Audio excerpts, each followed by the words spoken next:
Welcome, CrossFit Tradition athletes.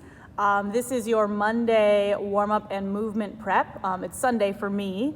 I came in here early and I'm going to try and get all of the weekly videos done today. That way I can have them uploaded, posted, and ready to go, and I don't have to be coming into the gym every day to make them. Just so you guys know, each video, even though it's like 3 to 5 minutes long for you guys, takes me like between 30 to 45 minutes to record all the movements for everything and upload with the picture-in-picture and sound and all that.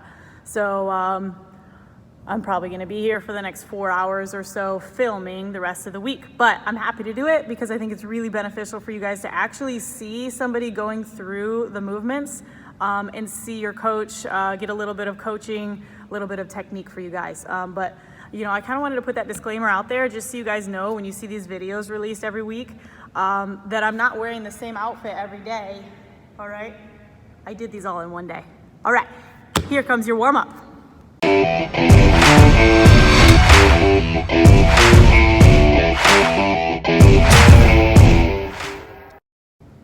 All right, guys, so starting with your movement prep for the warm-up today, we have 2 rounds. We're gonna be starting with 10 push-ups. Those push-ups are from your toes if you can, from your knees if you need to. Make sure we're keeping nice and strict. Think of a straight line from the back of your shoulders all the way down to the back of your heels or your knees if you're doing them from your knees. I want that line to stay straight as you guys are pushing up.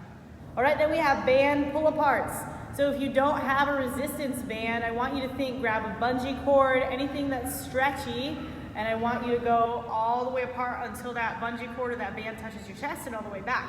Now, if you don't have a bungee cord or anything stretchy, let's just do arm swings out and back just to warm up the chest, the lats, and the shoulders, all right? Finishing off with some plank ups, all right? We have 10 plank ups. 1 rep counts as when you start on your forearms, you're gonna go all the way up, so both hands are in a push-up position, then all the way back to that plank position, that is 1, all right? So we're gonna continue with 10 of those. All right, then we have our activation, 2 rounds for our activation.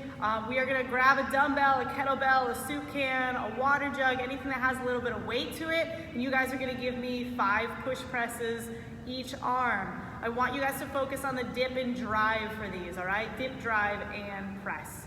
After that, we have a 30-second ball lat mobility, all right? So I want you guys to find a ball. It can be a softball, a tennis ball, a golf ball, anything that's round and has somewhat of a firm texture to it. Put that ball right in the lat tissue, all right? That is right here, all right? From the bottom of your shoulder all the way down to your rib cage, all right? That meaty part right there, we are looking to mobilize it. If you find a tender area, sometimes back here on the scapula, you'll find some knots in there. Really work into those areas, all right? You can roll it around or you can just put some pressure into that area. Let's go 30 seconds per side. The reason why we do these, guys, just so you kind of know a little bit of theory behind it, if I'm limited in range of motion overhead, let's say I can only bring my arm to about here and I can't get it all the way back, the first place I'm gonna look to is this muscle here tight?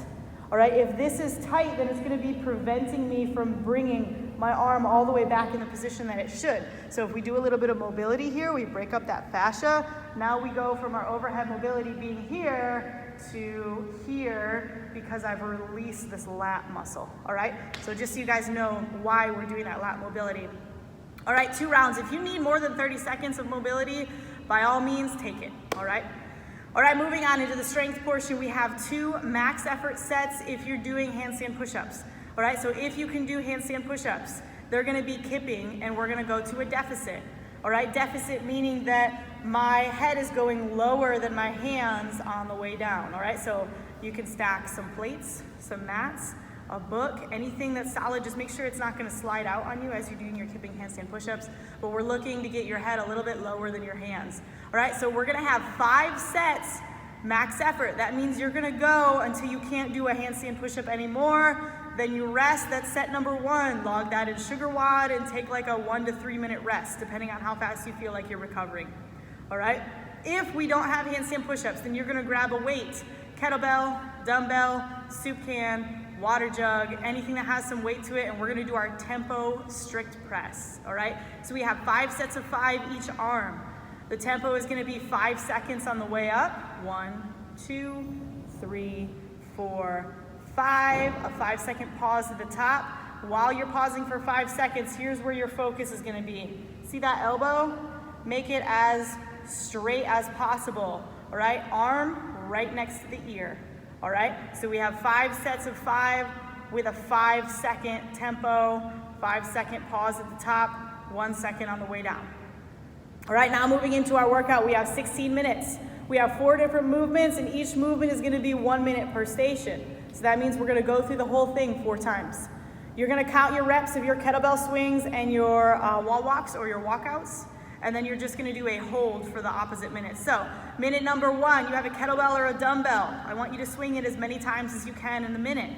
Minute number 2, you're gonna hold a plank. Let's try and go the whole minute holding that plank hold. If I need to drop to my knees, I can go to the knees. All right, minute 3, we have a wall walk, or if you can't do a wall walk, we're gonna do a walkout from a standing position.